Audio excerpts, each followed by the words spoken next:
begin this evening's program. Good evening. It's a delight to be here this evening and to welcome you to the Graduate Center. I'm Bill Kelly, the president here.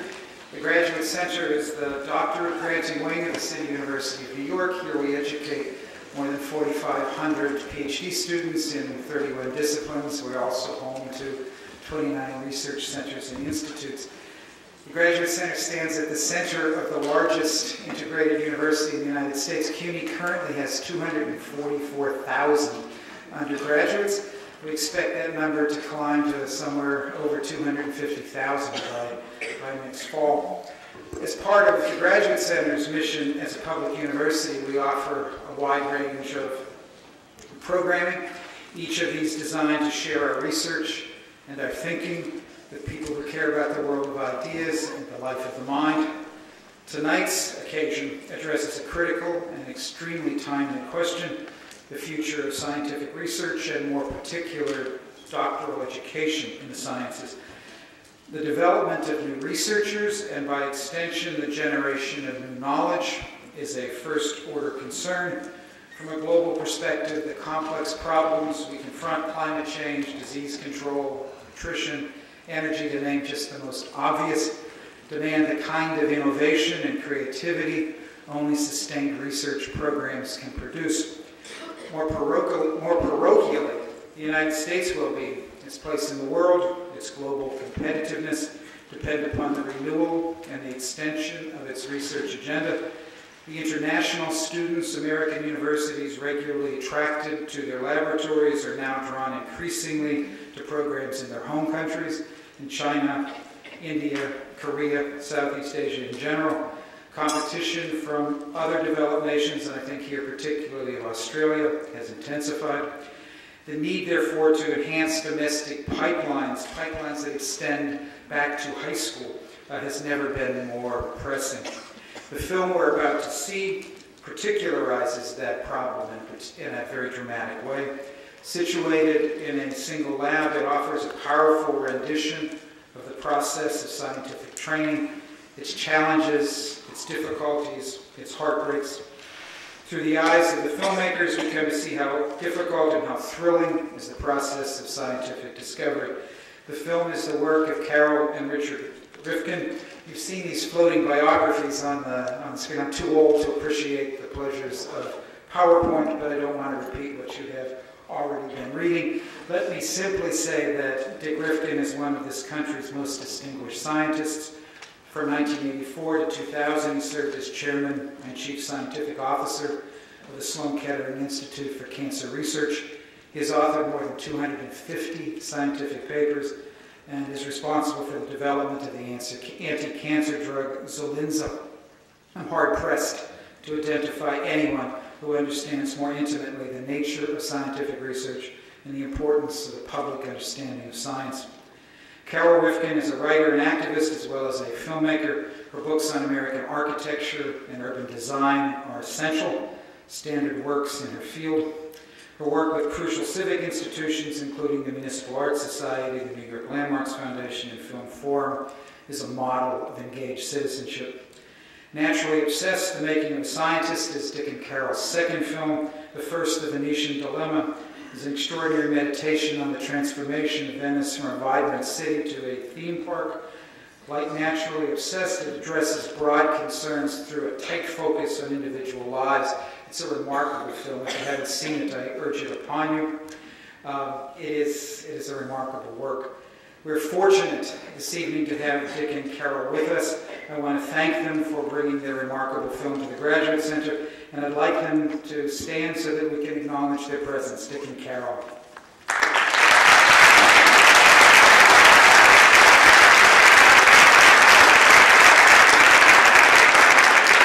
Thank you both so much. Following the screening of the film, we'll introduce you to three extraordinary scientific researchers: Joy Hirsch from the Functional Magnetic Resonance Imaging Center at Columbia University, Ben Ortiz from the Department of Biological Sciences at Hunter College, and the chair of the Molecular Cell and Developmental Biology program here at the Graduate Center, and Susan Zola-Pasner, the director of the AIDS International Training and Research program at NYU. So at Columbia City University and NYU represented this evening. Their discussion will be moderated by Robert Krulwich, the celebrated correspondent for National Public Radio's Science Desk and the co-host of NPR's Radio Lab. I want to thank our panelists, Mr. Krulwich in particular, for being with us this evening. We also want to thank Brian Schwartz, Adrian Klein, and Ray Sullivan for their help in producing this event, and Jillian Small, CUNY's Vice Chancellor for Research, who is the sponsor of most of what we do in this area. Thank you, Jillian, for being with us. My friends, naturally obsessed.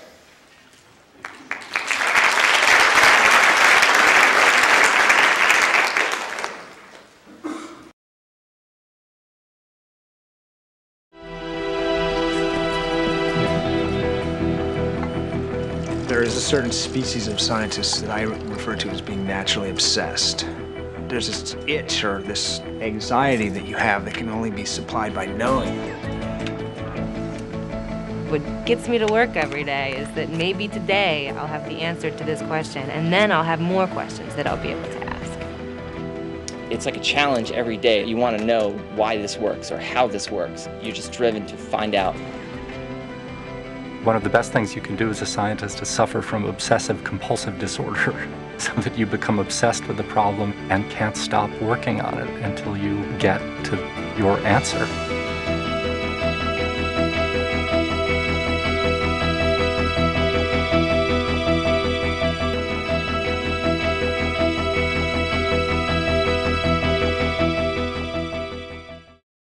Hi, everybody. You know how to suit up, you guys?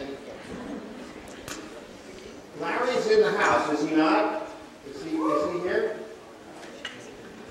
Yeah, he's here.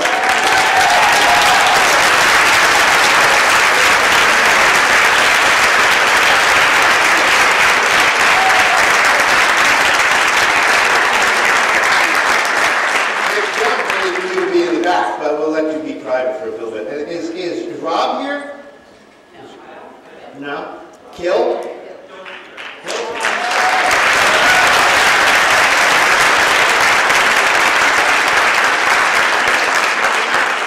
Well, it would be stupid to leave you guys in the back, but we don't have any extra chairs, so we'll work something out. Can everybody hear me okay? Okay. So, this is Benjamin here, okay? This is Joy here, that's Susan there, I'm Robert. Our things have been on the screen, so you kind of know who we are. I want to ask you guys a few things, and then I want to, if I can, I want to get you guys at least closer. But this is really a hell of a way to earn a living. I guess, when you were sitting there watching, you were looked like you were having torture. I think does this seem familiar to you? This frustration, this endless, oh no, not quite, never no, not quite stuff? I'm not sure that most graduate work goes on for 4 years without any glimmer of success. Crystallography is pretty tough that way, and most students will have maybe 9 months, a year of spinning their wheels before they can figure something out, but they're usually at least small steps that give you some. So this is the hard race to run, this particular discipline? I think the kind of project depicted in the movie is very high stakes. It's pretty much all or none, and I think a lot of graduate student projects are not quite so all or none. I mean, there's so why were you nodding so curiously, like, ooh, because I was thinking, oh my God, I would never want to get my graduate student a project that was so all or none. But, you know, it's just different fields. I mean, that's the nature of this beast, and they signed up for it, and so, you know. Well, I think the universal idea here is, regardless of what your field of science is, that the scientist is the intimate part of science, and that who you are as a scientist actually impacts on how you do your science. There was a sense in this film that no matter where I go, there I am. Remember that line from Rob, where Larry saying, "It's all I am. I wouldn't know what to do with myself if I couldn't do this."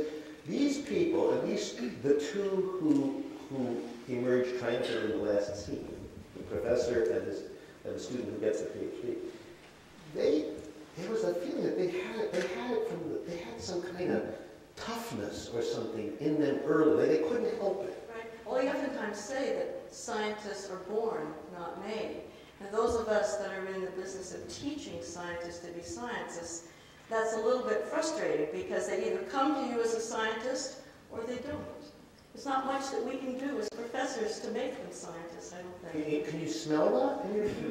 No, the student tells us. You know, the student that comes back over and over and over again and just doesn't accept defeat. Oh, so it's a sort of it's a stubbornness. I think so. Oh, But there's another piece to it, and that is that there are many facets that are required for success. It's not just the obsession. It's not just being actually obsessed. That's got to be there. But it's being able to learn how to think. It's a matter of, as you get beyond graduate work, being able to sell your ideas, being able to write, being able to raise money for your work, et cetera, et cetera, et cetera. So I've seen people who have a few of those ingredients, including the stick-to-itiveness, but who don't necessarily become successful scientists, however you want to define them. I think persistence is the major goal. Obviously, intelligence, a synthetic intellect, I mean, being able to put two and two together, being able to do things without having to be told to do them, and I think that can be developed. One of the things that I think we can do, though, I'm not sure scientists are born. I don't think I was born to be a scientist. I was born to be a bank teller. I mean, that's what I first did. You were born to be a bank teller. I enjoyed being a bank teller immensely. It's one of the most fun jobs I've had. Really? You get to interact with people all the time. You get to help them with their problems. Because being a bank teller now is a little bit different than it was. Now you're a robot, but never mind.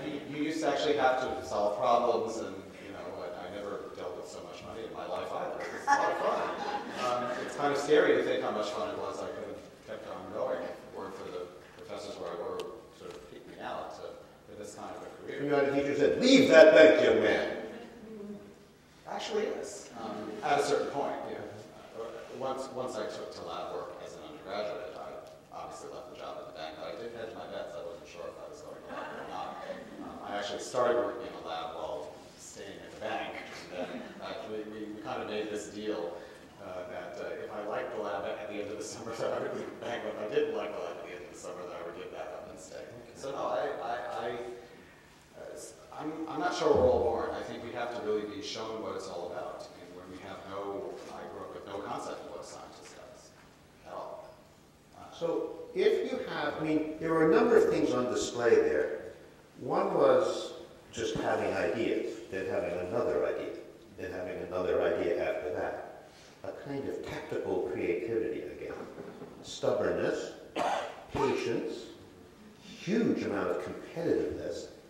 When he wasn't doing that, he was working the rocks. And also from Larry, a sense of being sort of weird. Well, that sense he says I'm an outlier, we have to get used to. Of those various values, can any of them work for you, or are some of them more important than others? I think that they all work, but I think a part that you left out is bravery. I think a scientist has to be brave enough on their own to take a risk, to go on a limb where no one else has been before. We sometimes say in science, if you know what you're doing, you shouldn't be doing it. And that's the essence of being a scientist. And sometimes when a scientist is doing their best work, it's the scariest time of all, because there's nobody to tell you whether you're right or wrong, and in fact, you don't know whether you're right or wrong. And in some ways, that's the thrill of the chase. That's the reason for doing science. That's when it's really, really exciting. And so I think that you left that part out. Well, so is that, where do you do that? You have to be naked in bed with your spouse and have her say, or him say, I believe in you? You have to say, I believe in myself. That's right. That's right. Really critical, that you have an idea and that it is worth pouring your heart and soul into. That's right. And you have to be able to do that, not just in the middle of the night and not just at the bench, but you have to be able to do that in front of a bunch of 600 scientists who you are presenting your work to when somebody gets up in the back of the room and says, that's rubbish. And you have to be able to defend yourself against that. That's an extremely important point, that the idea of being able to defend your idea against those who know more than you clearly. And clearly a new idea is a vulnerable idea because it doesn't have the background that the old ideas have. And being brave enough to, and cogent enough and convincing enough to put together an argument that allows you to proceed with that idea is part of the art, I think. Have you seen people who are really good but not brave enough? Yes. In fact, many of us from time to time are not brave enough. Not all of us are brave enough all the time. Which means you just can't quite stand, you don't have an answer for the person in the back of the room, or you don't dare answer the person in the back of the room, or what? Depends on who he or she is. That's right. There, now you come to the political science. Politics. That's right. And it depends on who's standing up, sometimes how you answer the question. And sometimes if you're really brave and you really believe in your stuff, you'll come out pretty strongly, and it can be either very satisfying or suicidal, depending on what happens. I actually, you bring this element of fear. Yeah, it's a big motivator, I notice, in certain circles. I think that I try not to use that in my work. I try not to be motivated by that at all. I think that, for instance, getting back to what are the qualities of a scientist, I think the most important thing is just plain old clear thinking about basic facts. I always say that, I wasn't born a genius, but I think really clearly, and I think that helps me very much. And so I think part of what I think you can help a student who's never been exposed to science or the scientific method is the biggest task is to clarify their thinking, try to make their thinking less cluttered, and you can actually see that happening. It's maybe not a bad thing to be a slow processor. You don't have to be like lickety-split, fast on your feet, agile in the brain. You can be slow, steady like a tortoise and do okay. Well, remember what Larry said, one thing at a time. It's part of the process. You change one thing at a time, and that requires a systematic approach, a clear thinking approach, an analytic approach. And you're right, it's very, very key. But Susan, I'm wondering, does eminence, when were you bravest? When you were a kid, or when you're like big cheese? I would think being a big cheese might be a problem. Well, I don't know that any of us feel like big cheese. Well, just because you have a door, and you have a PhD, and you have students, so you have the trapping of big cheese, though.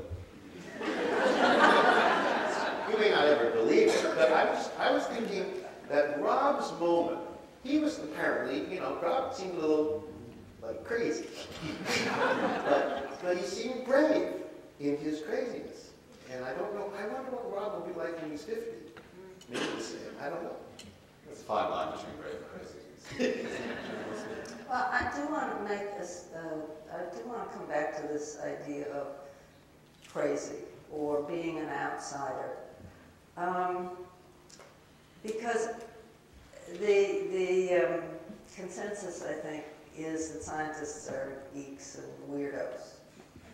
And, well, I don't consider myself big cheese, but I also don't consider myself a geek or a weirdo. I don't know, some of my friends out there may contradict me, but it is important to understand that scientists are people, and there are some at this end of the spectrum who are weirdos and geeks, and there are people in the middle and at the other end too. And you don't have to be weird or obsessed in a crazy way to be a really good scientist. But there is, going back to the bravery, if you wanted to be an actor or a dancer or someone who had to put their whole being out there, for most people, that's living at the extreme. And this film suggests, and I think what Larry was hinting at, although it's dumb to be thinking about what he's thinking when he could be telling us, but I think what Larry was saying is if you're going to do this for a living, you have to do it with your whole heart, which is, I don't know if geeky's the word, but it's dangerous, daring, and a little odd. Well, he did make the comparison between an artist and a scientist. And that's exactly the same analogy that you're making, that you have to put your whole being into it. And I think that's true. But I don't think of artists and dancers as being geeks necessarily. I don't think as scientists as being geeks, but I feel that we're passionate, just like a performer. I think there are quite a large range of acceptable approaches to doing good science, besides being obsessed and overwhelmed and submerged all the time in science. And clearly the people in film had other things that they did with their lives. And I think whenever you want to do a good job at something, you try to put as much as you can into it, no matter what you're doing. And I think science is no exception. I don't know. I didn't get the feeling, I didn't get the feeling that Rob was being tremendously attentive to his wife. I thought he was living this strange problem all the time. And I thought that Kill, when we watched his girlfriend walk off, I think, I don't know, it seemed like I think obsessed was probably a good word to put on this one. As I said, there is, in the wide world of science, there is a range of diversity of approaches, to science, and this was a particular set of individuals. Everybody's an individual, I think it's possible to do good science and make great progress, and you could be obsessed when you're there in the lab and make sure that you're doing everything you're supposed to be doing, thinking ahead, and all the things that make for a good scientist. And it is possible to turn it on and off. I think in the case of a graduate student, it's a little bit different because you're kind of stuck. I think that there's a bit of a different idea for a PhD student because you can't get out until you get something. And I think that's what leads to, I remember when I was a graduate student, I thought I would never get out, so that leads to a bit of, a bit of disturbance. Do all three of you know that Gabe was heading for trouble? This is the woman of the group from the beginning of the film. What did you see that you... That's hard to... Okay, That's embarrassing.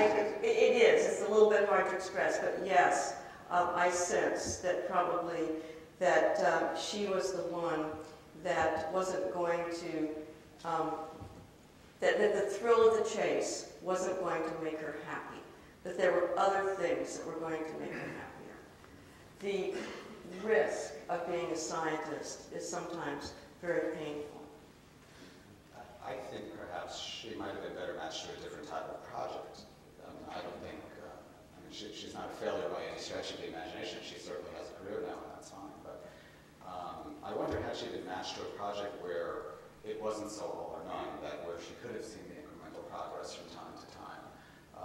As all of my graduate students say, as I did, you could see progress and then see it all go away. That's just like any other project. But I wonder if she had been matched to a different type of project, or she might have had a different experience. And that gets back to the idea of I said that there really is a diversity of approaches to science. And when I'm working with a graduate student, you have to really have a feel for them and figure out what they would like and what they would be good at and what they need in order to be successful. Did you smell a prejudice in this movie that seemed to say, without ever saying it, that real success is to become a professor, to go to academic science, and that if you get to work for a big pharmaceutical company as a scientist there, that's good. And you end up playing soccer in the park. That's nice.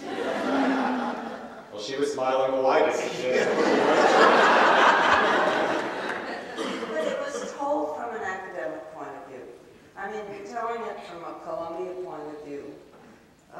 You're talking about being a graduate student in an academic setting. And that setting, in that setting, yeah, becoming a professor is sort of the end-all deal. I actually think that it's a misconception that the goal of science ever is to be a professor. The goal of science is to do science. It's to change the way we think about something. It's to invent, create, and indeed take us forward in the way we understand fundamental mechanisms. And I think that that was the real success here. It was done in an academic setting, and it was the academic setting that was necessary to support this process. But the goal was to understand how this fundamental mechanism worked, and now we do, and that's a really, really wonderful contribution that they've made. Well, I completely agree, but I think that that is implicit in the film, not stated, but it's implicit, and sort of you want your graduate students to go on and take postdocs if they can. You want them, it reflects positively on you if you're in an academic setting. If your students go on to get postdocs at Harvard and professorships someplace else, that's part of the academic ladder. It doesn't mean that you can't make tremendous contributions as a scientist in pharma or in biotech, and in fact, fantastic contributions have been made by scientists in industry. I want to ask one other prejudice, and then I'll get to some of the public policy questions. There was a moment when Rob and Larry get to gaze at the protein, now actually seeing for the very first time what it really looks like, and even apparently finding the trigger they were looking for. And they said, Rob says at one point, "I'm the first person in the world to see this." And I'm wondering, you've all had this experience at least once, maybe. Yes. Is it way cool? That is the most beautiful moment in science. Isn't it? You are the only one in the world that understands that thing at that moment. It's so beautiful. Now, is that like being Magellan and saying, "I am the first person on the shores of this continent that's white," or whatever? Or is it like Mozart, who just sits there and comes up with a tune that I just think belongs to him? See, the thing about what Rob was doing is that moment really didn't belong to him. He just happened to be the first tourist. Maybe that's true of all of us, but still, the first tourist is the first tourist. They're singing my song, you're a composer. They're singing my song. I mean, this is something that I've discovered, right? And it doesn't happen very often, but when it happens, it's very exciting. And what I always tell my graduate students when they go to their dissertation defense is, you know this subject better than anybody else sitting in the room, including all the professors who are sitting at the table who are asking you questions. Remember, you understand this better than anybody else. And I say it to give them confidence, but I say it because it's also true.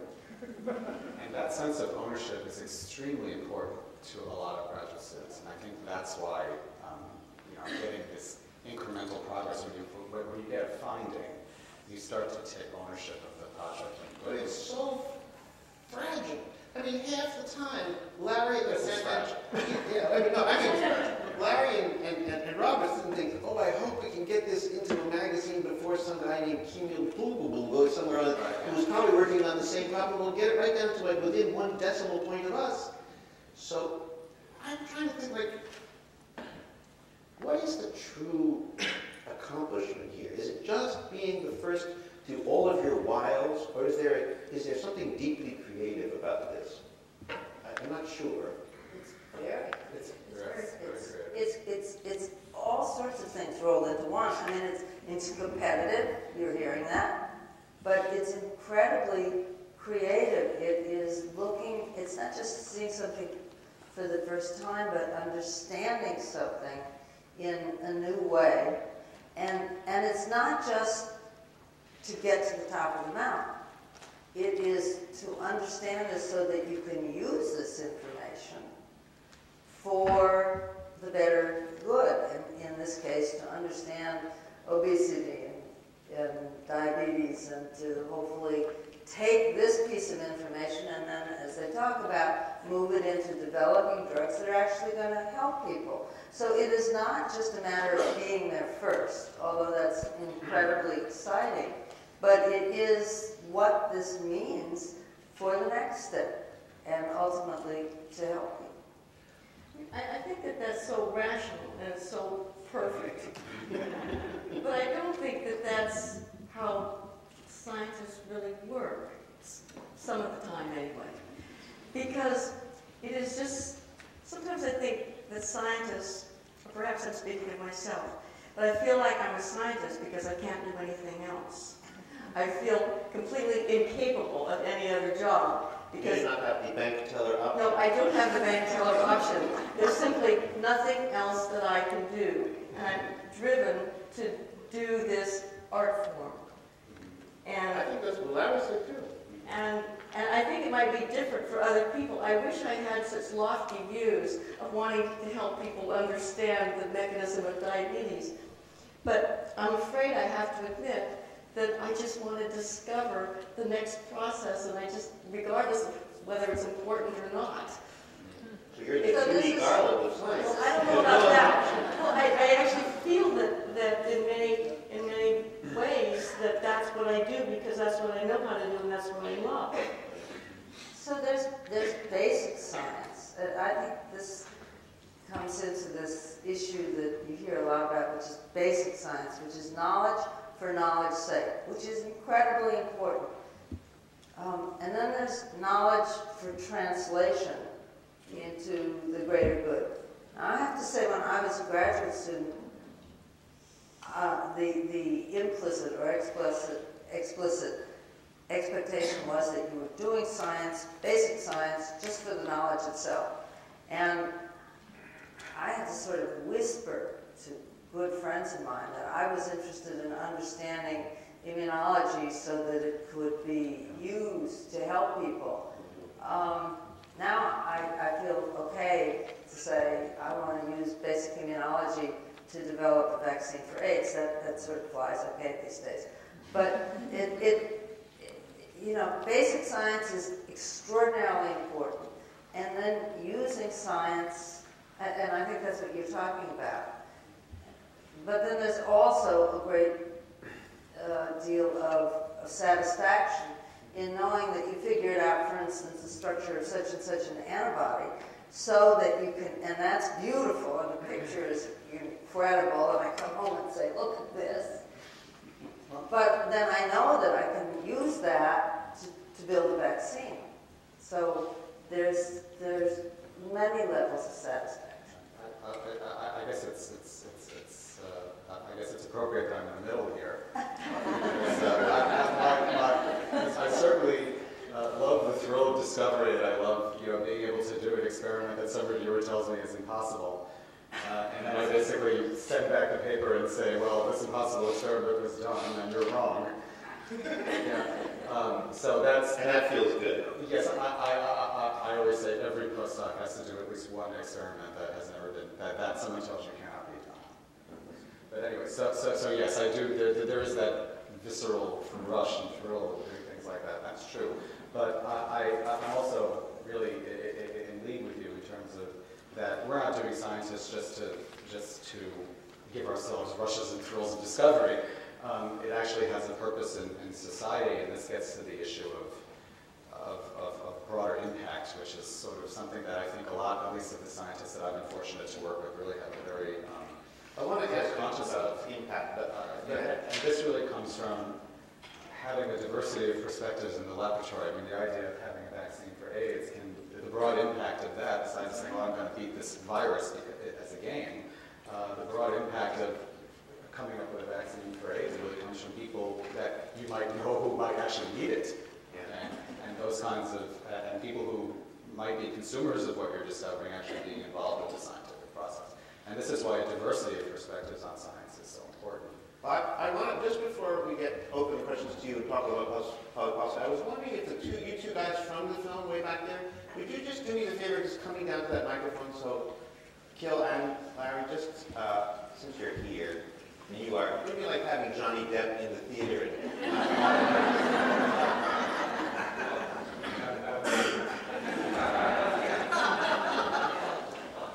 So Larry, since it looks like you're going to get to the microphone first, I just want to hear your own review. Larry, when you just watched yourself, maybe you've probably seen it before, but I've seen it once, yeah. Yeah. How did you do? Larry comes to all things. Yeah, but he's single, by the way. So. Yeah.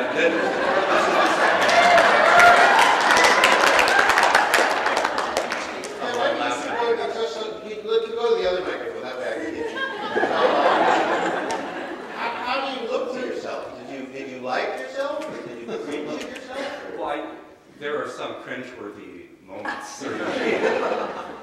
But I think that it's a good representation of the lab, although I have to say that seeing the film, it looks harder for the students than I ever thought it was. And I've spoken to a lot of other people who run labs, and I think that they, actually Eric Kandel said to me, I never knew how hard the graduate students have it.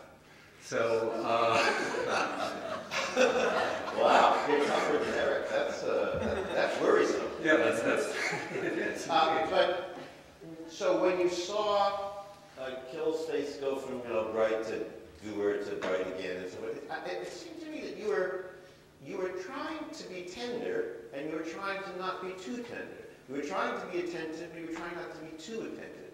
You were dancing on the line of daddiness, kind of. Oh, yeah, that's tough. You're, of course, whenever you're in a job like this, a lot of your job is psychiatry, in a sense, because people are dealing with difficult things. So every principal investigator has gone through this process before as a graduate student. And so we've had the ups and downs before. I went through because my work was crystallography, I went through this almost all or none kind of pursuit of success as a graduate student as well, so I have a lot of insight into what they were going through, but also as somebody who's done this for quite some time, I know that if you're intelligent about it, in general, it works out. You can figure these things out if you're persistent and you work at these things intelligently. Pretty much everybody ends up with success. Kil had success. It just wasn't the focus of... Wasn't in the movie, yeah. I can add some value here. So I think one thing that was sort of... You move the mic a little bit closer to your mouth. So. Yeah, so it was sort of in the movie, but Rob was actually, so he had worked on this he literally had worked on this problem for 4.5 or 5 years, right? And I'd watched him go through the process and seen the frustration. And toward the end, he was on the edge of despondency, that he was that frustrated with the entire process. And he went to his committee and he said, look, I tried everything. There's nothing else I can be doing. Of course, everyone says, oh, you could try this or you could try this, but there are a million things that you can try, right? And the key is trying to figure out which ones to actually try. So he had tried so many different things over 5 years, and eventually he went to his committee and said, this is it, I can't do anymore. And they said, okay, do one more experiment and you can leave. And you can leave. You don't have to publish, you can just, everything you've got here is enough data, that's good, you can go. And that was the one that worked. Right? That was that experiment where he talked about changing 600 amino acids at one time. That was it. They said switch species, and he said, "Yeah, this isn't going to work, but whatever, I'll do it anyway." So he did it, and it worked, and then there's the science paper right there. So. What about my sense that the bias is be a professor and rule the world, and that I Will Be King song, which goes over the rock climbing and professoriate sequence, is a small, subtle statement of go academe. How do you feel? Yeah, so, you know, I think it's funny, listening to the panelists, you actually have a spectrum right there. I think there are a lot of scientists who feel that, and I'm one of them, I mean, maybe former scientists, but who feel like that science should serve a purpose, right? It should have a function. It should be driving towards something that people can use that has something that has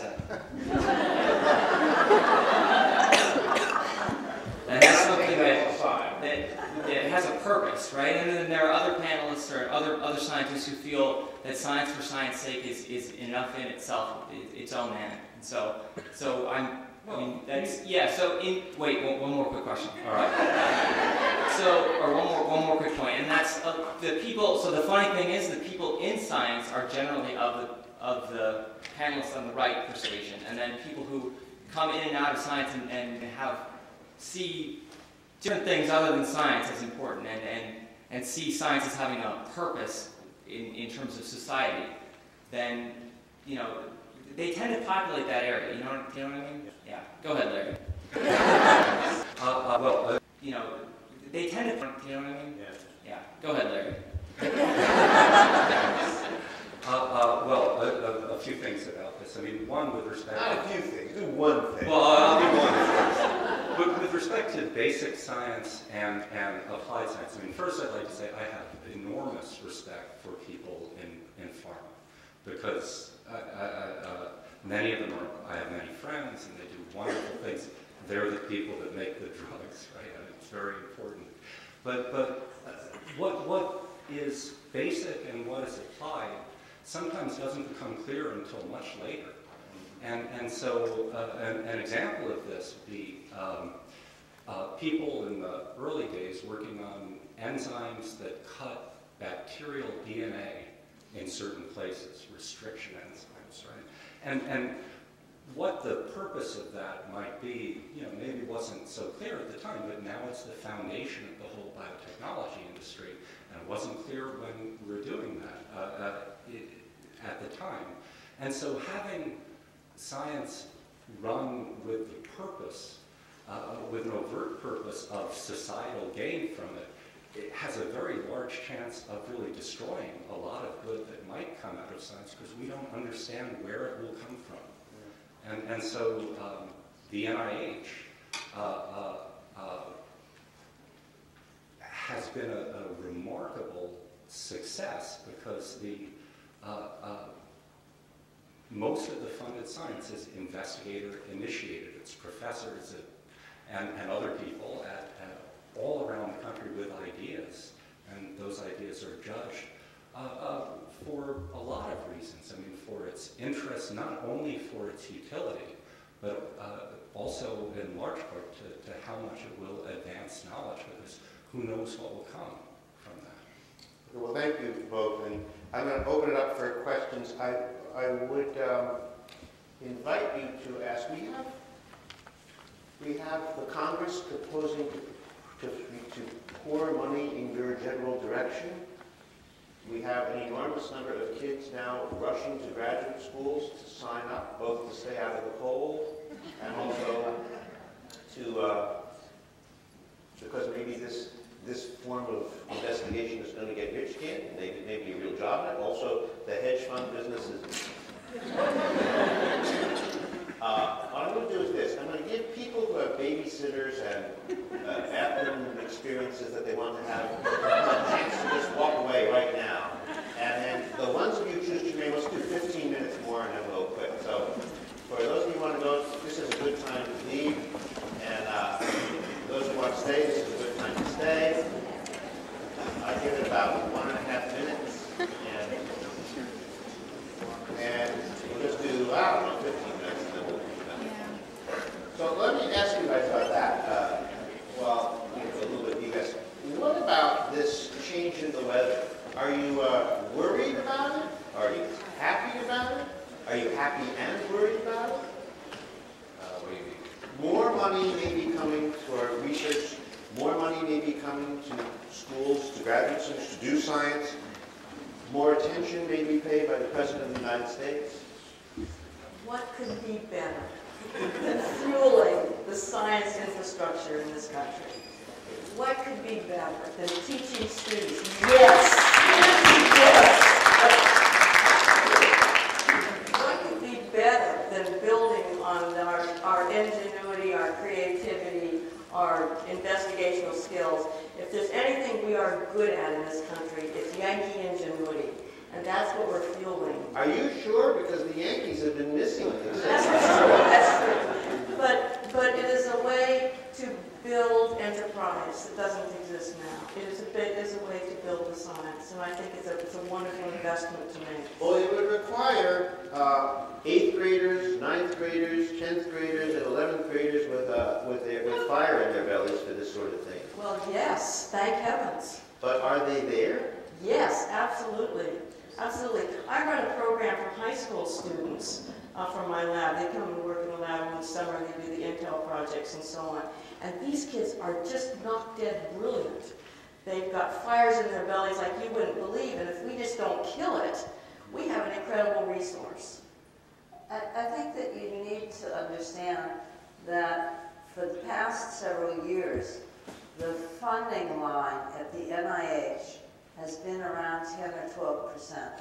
That means that only 10 or 12 grants out of every 100 grants that are submitted got funded. Mm. Talk about odds being against you.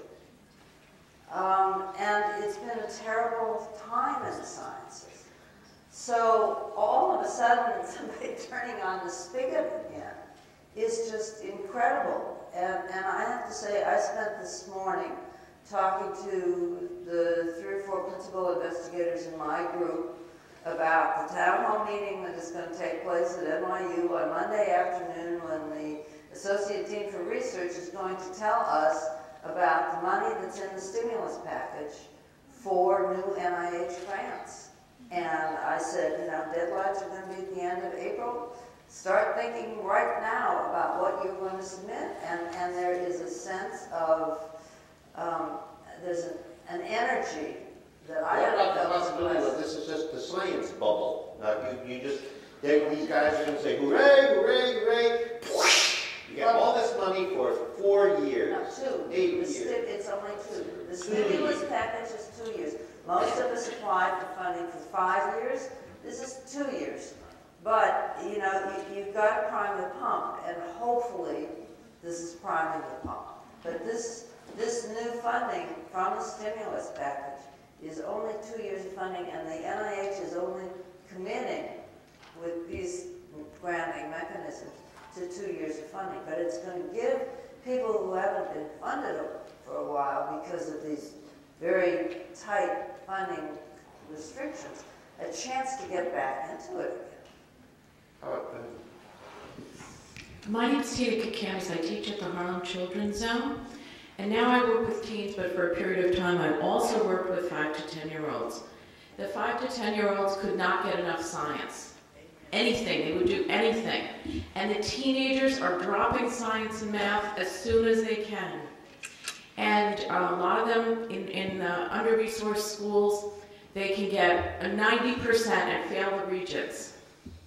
So my question to you is, what can we do, and to the audience, is what can we do? Wait, what's your explanation for, yes, I love it to know it? Is it the Krebs cycle in 9th grade? We have to learn all those things?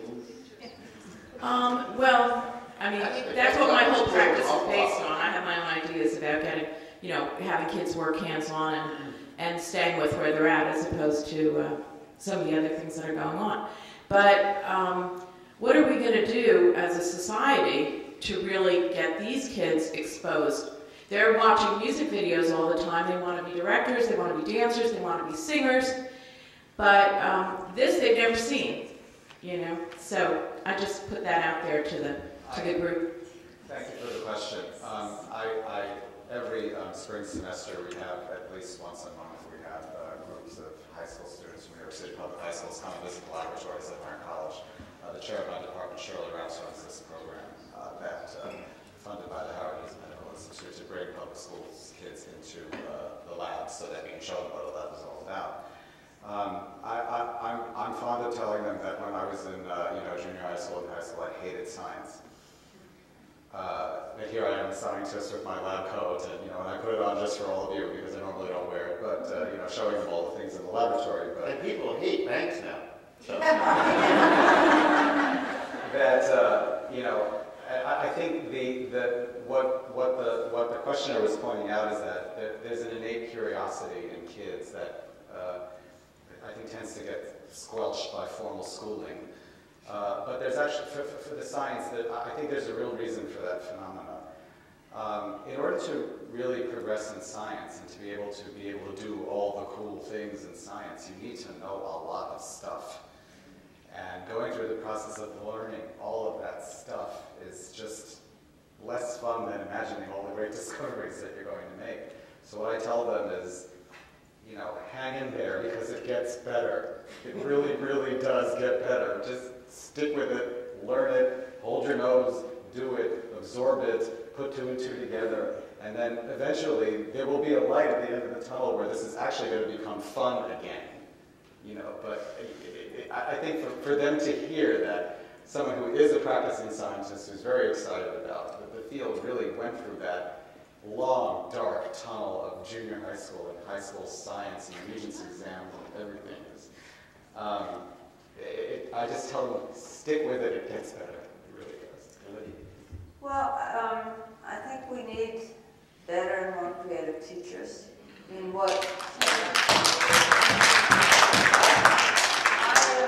I thought I hated science.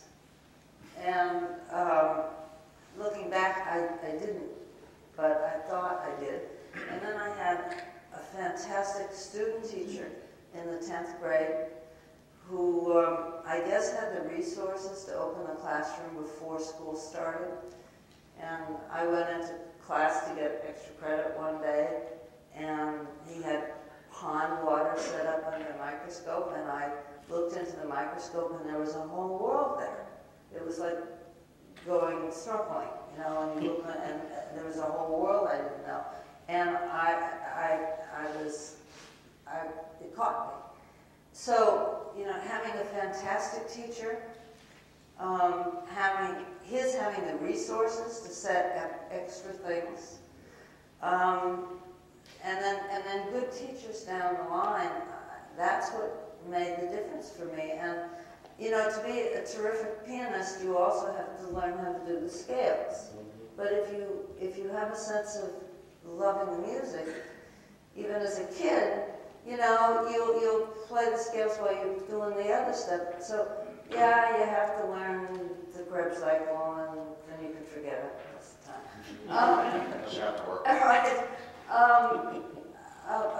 But somebody's got to grab you and let that spark. Are you guys worried that? Are you guys proud of the overall U.S. effort? I mean, we are probably freer than most cultures, but not all. We're probably allow critical thinking more than most cultures, but not all. We probably pay more than most cultures, but less and less. In fact, a lot of the advantages that we've had since World War II may be being disappeared. We have border guards that don't like incoming or outgoing foreigners, so it's harder and now the pay scales are going up in Bangalore and in Singapore, China. So, are you worried? I've been worried about progress in science for a long time because of the lack of opportunity, because of just what is related to what you were talking about, the 10% rate NIH. That means we have essentially a no-growth system. And so we train brilliant scientists, but they don't have anywhere to go unless we have an infrastructure that supports them. A PhD candidate and then graduate wants to go into academia, but if we don't provide an opportunity where there's a postdoc or an assistant professor position for them, then we've actually led them astray. And so the policies of science have to provide opportunities for the infrastructure, or all of our good intentions and our efforts to build science in this country really are not realized. I have to tell you that I have a group of about 30, 35 scientists, and the majority of them are non-American. I have a lot of trouble attracting American postdocs, for instance, or fellows. Partly because I'm in New York, non-US citizens love to come here. Most Americans are not interested in coming to New York unless they're from the tri-state area. Oh yeah. I don't think so. I mean, I look at restaurants are very similar to science club. You go to the kitchen of any important restaurant in New York, and you find a whole slew of people from Brazil and Colombia and Mexico, not always in the bottom, rising in whiteness towards the meat and the fire. Not, on the contrary, it's a kind of a polyglot. I'm not sure that's fair. Well, I can tell you that it is hard to find. I've had the experience, maybe it's not common, of trying to find really well-trained American scientists who want to come here. We should probably, we shouldn't be here. Go ahead and ask me. My name is Bob Rackless. I'm a retired optical engineer. I'd like to point to your attention the February issue of Physics Today, which has an article on the subject of preparing high school teachers for teaching physics. Being Physics Today, of course, it is primarily directed towards physics. My two children grew up in this general area in the mid-60s, and both of them were essentially destroyed towards extended interest in science by the new math curriculum, which left them unable to do anything beyond the simplest of algebra, and with no interest at all, of course, in studying things like advanced statistics, which came into the work of experimental design that was brought up in the movie. The question is? Well, the question is to point out the necessity of training our grammar school, middle school, and senior high school teachers in how to teach these subjects and getting people properly prepared for teaching that. There was a time that the people who taught that were essentially professionals in these areas who preferred to teach. So the question I can have, the question is, if you were President Obama, should you put your money down low at 6th, 7th, 8th, 9th, and 10th grade? Or should you put your money up high at postdocs, grads, both? Well. How about you? You'll be the last question, I think we'll head out. Great, thank you very much. I was wondering if anyone read Aerosmith, actually. Yes. And when I read it, I pretty much saw that, we're not really in a different situation than that situation. And that being the case, then the main problem is that hard science, anyone can go into biology, no offense to anyone on the stage, that's a late game. You can play that. I knew a lot of people when I went to high school with, and, you can go into non-hard sciences later on. What do you do if you don't have it early? And I'd like to point out that when I went to school, I did not look like a scientist. I did not look like I liked math or science. And the people who taught math and science did not do anything for me and were negative. And that's a problem.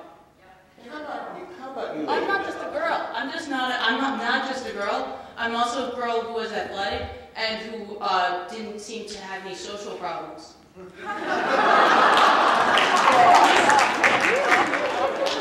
that's an interesting characteristic. So, you guys, girls, ladies, do you know what she's talking about? All too well. All too well, lady. The first evidence is don't ever compromise. You wear what you want, you think what you want, you do what you want, you just don't compromise.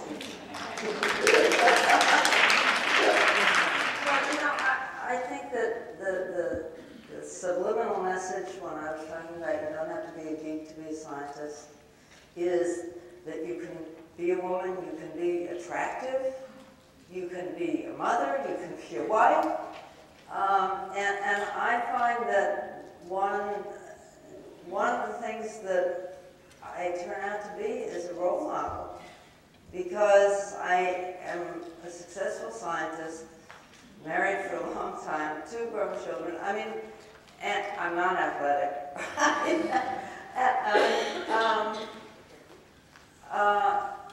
But I love what I do. I love science, and that's what's kept me in it.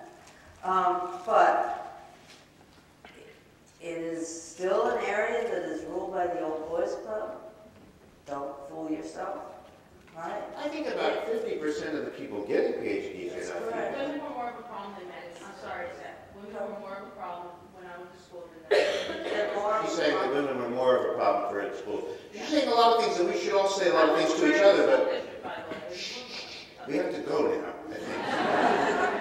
But I think there's like a party or something, or at least people will be able to hang around the stage. And some people get to go to a party, or everybody who's still here gets to go to a party. I'm not quite sure how it works. If I could just speak to, okay, you have the last this gets back to what I've been saying all along, is that science really benefits from the diversity of perspectives, so that we don't get locked into one way to do science and one definition of success and one approach. I mean, so that in principle, just like when you walk down the streets of New York, it's impossible to stand out. So why should there be such? Why should people try? People will try. But why should it be different in science? I think a lot of people have things to contribute, and scientists, in fact, have a lot to contribute to society besides their data.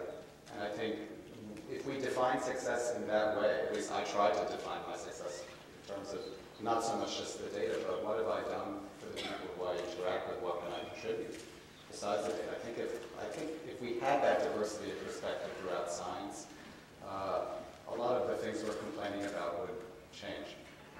On that note, thank you to Richard and Carole.